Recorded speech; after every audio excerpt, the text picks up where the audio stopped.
గుర్తుంచుకో కేసీఆర్ గారి నాయకత్వం, కేసీఆర్ గారి నాయకత్వం, కేటీఆర్ గారి నాయకత్వం, కేటీఆర్ గారి నాయకత్వం. జై తెలంగాణ. నా పేరు సాంబరాజు. నేను గన్పూర్ 16వ వార్డు నుంచి కౌన్సిలర్గా పోటీ చేస్తున్నా. మన బీఆర్ఎస్ కారు పార్టీ తరపు నుండి డాక్టర్ అజయ్ గారు నాకు టికెట్ ఇచ్చారు. మన కారు గుర్తు మన 16వ వార్డు నుంచి నేను హోల్సేల్ మటన్ షాప్ నుండి, టెంట్ హౌస్ నుండి బయటికి మన ప్రజలకి వెళ్ళి ఒక ప్రజలకు ఏ విధంగా సహాయపడాలనో, ఈ సీసీ రోడ్లు కానీ మన లైట్లు కానీ మోరీలు కానీ ఎలా సాఫ్ చేయాలనో ఇన్ని రోజుల నుంచి ఎవరికి కూడా పట్టింపు లేకుండా కూడా మోరీలు సాఫ్ చేయమన్నా కూడా ఎలాంటి స్పందన లేదు. ఈ కాంగ్రెస్ ప్రభుత్వం వచ్చిన కానుండి ఇక నుండి మా వాడకి ఏదైనా కూడా ఎట్టి పరిస్థితుల్లో వాళ్లకు ఓన్లీ ఒక ఫోన్ చేయకముందే ఇమీడియట్లీగా నేను వాళ్ళ అందుబాటులో ఉంటా అని చెప్పని నా యొక్క మనవి. ఎట్టి పరిస్థితుల్లో వాళ్ళ తమ్మునిలాగా, వాళ్ళ కొడుకుల్లాగా, వాళ్ళకు సోదరులాగా అందరికీ అందుబాటులో ఉంటానని చెప్పి బ్రహ్మంగారి గుడి దగ్గర నేను ప్రమాణం చేసి వాళ్ళకి ఎలాంటి హామీ అయినా కూడా 100కి 100% నా నన్ను గెలిపించి వాళ్ళ దగ్గర నుంచి వాళ్ళ గెలుపు నేను కోరుతూ వాళ్ళకి ఏ పని కూడా ఏదైనా కూడా కావాలన్నా కూడా 100కి 100% నేను బ్రహ్మంగారి గుడి దగ్గర వాళ్ళకు ఏ పనైనా కూడా నా సాధ్యమైనంత వరకు టెంట్ హౌస్ కానీ మటన్ షాప్ కానీ ఏదైనా నా సహకరించిన వరకు పనులు మాత్రం 100కి 100%గా నేను నిర్వహిస్తా. ఒక ఫ్రీ తప్ప ఏది కూడా మనకు అధికారంలో అందుబాటులో లేదు. రైతు బంధు ఇవ్వలేదు, స్కాలర్షిప్లు లేవు. ఇంకొకటి మన వికలాంగులుగా పెంచి 4,000 ఇస్తాను, 4,000 లేవు. 15 సంవత్సరానికి 15,000 రూపాయలు మన రైతు భరోసా ఇస్తా అన్నాడు, రైతు భరోసా లేదు. 2 లక్షలు రుణమాఫీ ఇస్తా అన్నాడు, 2 లక్షలు రుణమాఫీ లేదు. మళ్ళీ ఒకటి ఆటోలకు 12,000 రూపాయలు, మన సంవత్సరానికి 12,500 రూపాయలు, 12,000 రూపాయలు ఇస్తా అన్నాడు, అది లేదు. ఏది కూడా కడే సిరారి గారు ఏది కూడా మనకు ఇవ్వట్లేదు. మనల్ని గడ్డి పోచలేక తీసి పడేస్తాడు.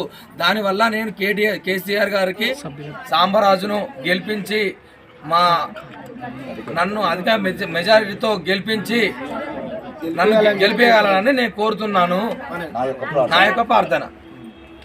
జై తెలంగాణ. ఈరోజు స్టేషన్ గన్పూర్ మున్సిపాలిటీ పరిధిలో 16వ వార్డు అభ్యర్థిగా అంగడి సాంబరాజుకు బీఆర్ఎస్ పార్టీ తరఫున డాక్టర్ రాజయ్య గారు టికెట్ ఇవ్వడం జరిగింది. ఈ సందర్భంగా మేము ఈ కాలనీలో తిరుగుతూ ఉన్నాము.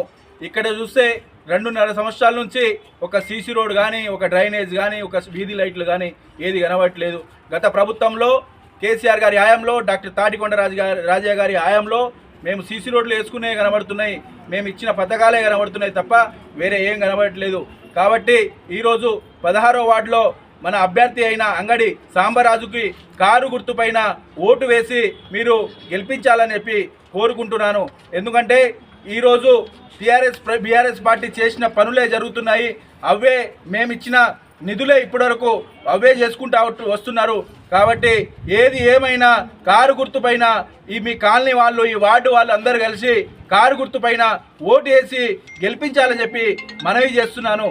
అంతేకాకుండా ఈరోజు మన గన్పూర్ మున్సిపాలిటీలో కడియం శ్రీహరి ఈరోజు నిన్న నీకు నోటీసులు స్పీకర్ గారు ఇచ్చారు. నువ్వు స్పీకర్ గారి నోటీసులు అందుకొని నువ్వు హైదరాబాద్కి వెళ్ళావు. కానీ ఈరోజు నువ్వు ఏ పార్టీలో ఉన్నావో చెప్తలేవు.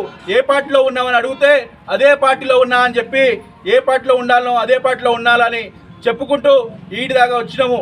అంతేకాకుండా ఇప్పుడు ఒక అర్ధగంట ముందు నువ్వు కాంగ్రెస్ పార్టీ కండువా కప్పుకొని బీఆర్ఎస్ పార్టీ ఇండిపెండెంట్గా జ్యోతి కుమారు ఇక్కడ కౌన్సిలర్ అభ్యర్థిగా పోటీ చేస్తున్నాడు. అతనిని నువ్వు ఏ పార్టీలో చేర్చుకున్నావు? దానికి సూటి ప్రశ్న వేస్తున్నాము. నువ్వు బీఆర్ఎస్ పార్టీకి ఆహ్వానించినవా, కాంగ్రెస్ పార్టీకి ఆహ్వానించినవా? ఏ పార్టీలో ఆయనను జాయిన్ చేసుకున్నావు? నువ్వు కేసీఆర్ గారి హయాంలోనే బీఆర్ఎస్ పార్టీలోనే ఉన్నా అని చెప్పి నువ్వు అసెంబ్లీలో చెప్తున్నావు. కానీ ఈరోజు ఇక్కడ కాంగ్రెస్ పార్టీ జెండాను, కాంగ్రెస్ కండువాను కప్పినవు, కాంగ్రెస్ పార్టీలో ఆహ్వానించినవు. నువ్వు బీఆర్ఎస్ పార్టీ అని చెప్పుకొని తిరుగుతున్నావు కదా, కాంగ్రెస్ పార్టీ జెండా ఎందుకు కప్పినవు? కాంగ్రెస్ పార్టీ కండువా ఎందుకు కప్పినవు? కాబట్టి దానికి నువ్వు ప్రశ్న వేస్తున్నాము, దీనికి సమాధానం చెప్పాలి.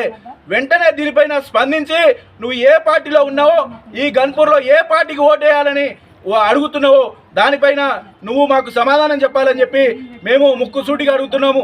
కాబట్టి ఖబర్దార్ కడియం శ్రీహరి, నువ్వు గన్పూర్లో కాంగ్రెస్ పార్టీ అని తిరుగుతున్నావు, బీఆర్ఎస్ పార్టీ అని ఎక్కడ చెప్పుకుంటున్నావు?